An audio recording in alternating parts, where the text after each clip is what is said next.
crafty friends, Christina here with you from close to my heart. Today I wanted to stop in and share with you some inspiration and some ideas with our new card front stencils. Last year we debuted some awesome 12x12 stencils, and then just a few weeks ago, earlier this month, we released a new catalog and we have some amazing card front stencils. So if you love making cards, these stencils are the perfect size for those. They come in packages of 3. Here, let me just show those to you first. So you get a variety. They come in a package like this. I've been playing around with them so they're kind of mixed and matched. But you get 3 different ones. So there's 3 different sentiment ones. Here's the 3 that go. So you've got 2 sentiments and there's 1 additional one in here with love. And then you've got some like floral and leaf ones, and then you've got like some plaid ones that you can choose from. So you can also do a complete bundle, like if you love all of them, you can get all of them together. So it's kind of a fun way to change up your cards, and they'd even work for scrapbook layouts too if you want to do that. So I thought today I would show you some ideas. So I have a couple of completed cards that I thought I'd show you first. So here I used our plaid one, and let me see if I can pull that out real quick. Show you. I was trying to get them all washed up earlier. Sorry, I just bumped the camera. So this is our plaid one here, and so what I did is I just took a sponge dabber, or you could use a round sponge, and I used our Harbor ink. It's one of our new colors, and if you look here, I can just show you, I just lined that up and I just sponged on those Harbor lines. And then what I did is I cleaned my stencil and then I flipped it the other direction so that I could get that cross action going, and did the same thing with, I took my sponge dabber and I took the Harbor ink. And so then I wanted to add a little bit more color to it, and so what I did was I simply took a ruler and I took our gold metallic marker and I just lined that up along the line, following that same path that the Harbor lines were, and I did some gold lines to kind of tie that color in so that I could tie that in with the rest of my card. So it just makes for a fun way to make your own custom plaid. So that's one idea that you can do with these stencils. Another completed card here idea is this one here. I did one of our floral ones, and first I took our texture paste. I did the transparent matte one just because I wanted it to have a little bit more dimension, and then I took our Stencils gel and I did that on top of it to give it that nice glitter and sparkle. So what I'd actually recommend is, if you notice this is a slimmer size piece that I used here, I actually did a full card front, since all of these stencils, like I said, are the perfect size for a card front, and so you could do a full sized one and then just cut it down, and so then you can save those pieces for later. And that's actually what I did, is I have a little strip of it here on my desk, so if I want to use this portion for another project, I can. Okay, another idea for you is you can go ahead, and I used our Distress Oxide Inks. I used the Peacock Feathers and the Mowed Lawn. These are the 2 colors that I did with that. And I just simply took the thank you stencil and I put that directly on top of some white daisy, and I just went over it, and it's nice and crisp and makes for a fun effect for a background of your card. So there's that idea. And I wanted to show you something kind of similar but a little different, so that way you can try, mix and match. So this is kind of the opposite. I wanted to have the words kind of be more white and the color be behind it. So I did that translucent texture paste again, and I did that first with the hi and hellos, and I just did the complete piece, and then after that was dried, then I went over and I sponged on the color here so that that became my background, and that the words are kind of raised and they pop out a little bit more. So, and you could even use just regular dye-based ink to do that same thing, sponging it, if you don't have the Distress Oxide Inks. So these 2 are very similar but just opposite effects, so very fun ideas. Another thing that you can do is we have some new gloss sprays. This gilt is my favorite, this gold, it's so pretty.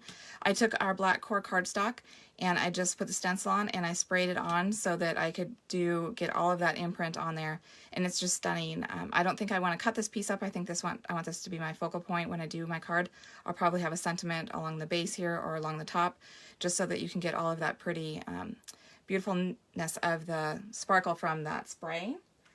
So one final one here that I wanted to share with you is I just did the Stencils gel, and I did the Moon Dust, the glitter gel here, and I used a darker color cardstock. This is the the sapphire, so that way it kind of pops out a little bit more since it's kind of a little translucent.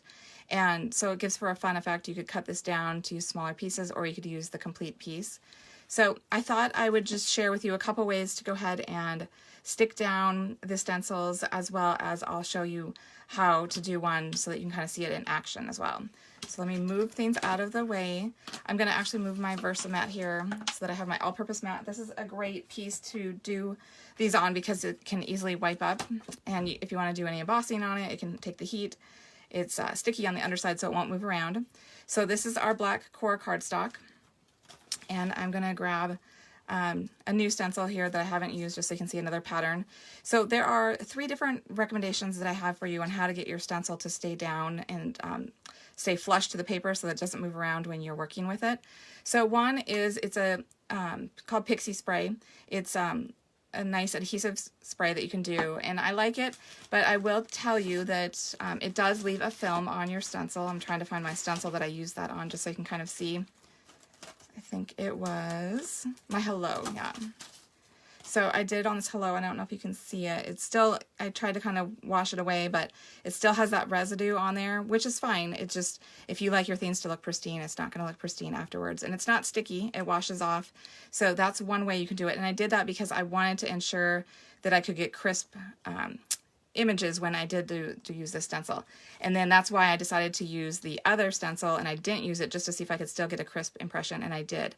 So totally fine to, if you don't have the spray, to do something else, which is my second recommendation.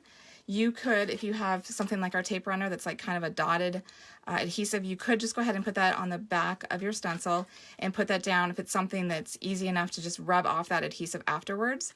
So that's a second way you could do it. The third way is the one that I tend to do a lot of, is if I am cutting my cardstock smaller than the stencil so that some of the stencil has openings, I'm going to go ahead and use some washi tape. This is our So Much Happy washi tape. It's actually on clearance right now, so if you need washi tape, now is a good time to get it. So what I do is, the reason I said I like the openings is because then I can capture some of that opening so it does give it a more secure hold. And then I will just go ahead and glue down with this washi tape in the corners. And if it's a more delicate stencil like those words, I would probably put a little bit more than just the corners. I might do the sides as well. But for this, I think it'll be fine to go ahead and just have the corners. And again, just capturing those open spots. And if you feel like it's not tight enough, you can pull it and get it on there good and tight. All right, so then I'm going to go ahead and I'm going to use our palette, one of our palette knives. And this time I'm going to use our asteroid. And you'll notice that it has this little plasticky thing on it. So this is the Glad Cling, not Cling, but the Press and Seal. It's nice to put this on after you open it just so it doesn't dry out. It helps keep it moist so that you can use it over and over. So you're just going to go ahead and you're going to take out some of the gel. It's very sticky and kind of gloppy, and I just put it on there and slide it across. And the trick is you kind of think that you want to put a lot on there so that you get a good effect. You want it to be pretty thin. So I kind of go over it and I scrape it off until I can just see it in the openings of the stencil. Because if it's really gloppy, it's going to look messy and it's not going to have that nice crisp look that you want. So you're just going to go ahead and do this over your entire piece. And I would recommend that you have that you are ready to go ahead and wash the stencil right afterwards. You don't want to leave it sitting. You want to get it clean because otherwise it's going to be even tougher. It's just like when you cook. You know, if you wash it right away, it's easier to clean versus if you let it sit, then it kind of crusts up a little bit and it's takes a little bit more elbow grease to clean it. So I would recommend that you're ready to go clean it right afterwards, which is why I'm doing this at the end so that I can go wash it up afterwards. Okay, so I'm gonna, like I said, get this whole thing full. Make sure I get it all covered. And then what you're gonna do is just do one final scrape off just to make sure you don't have extra on here. And I just go ahead and I put it back in the jar. So I just kind of go on the side here and then just get that back in the jar. Because like I said, you don't want it to be all gloppy. So you'll find that you can get a bit of excess off. You'll be surprised at how much kind of comes off. All right, and then you're just gonna go ahead and gently take off your stencil. And you can save your washi if it's not all, you know, gummed up from the whatever medium you're using on your stencil. And So the reason I wanted to share some of these ideas, other than it being new, is that this month I'm actually offering one of these as a free thank you, free gift, for people who sign up to be a VIP customer with me, as well as for any current VIP customers who make a purchase this month. So I thought it'd be fun to give you guys some inspiration for these stencils because they are really, really fun. So look how pretty this is. I'm not going to play with it because I want it to be able to dry and I don't want to smush it since I went all the way to the edge, but it just makes for a really fun effect. So like I said, I'm going to go wash this right away with some soap and water, let it air dry, or you can use a paper towel to dry it off. And then I will probably slightly move this over here after I do that and then wipe the edges just so that it doesn't stay on my all-purpose mat. But that's all there is to it. Really simple, fun ideas that you can do with these stencils. I hope that you've learned something new and that you give it a try. Thanks for joining me. So until next time, stay crafty.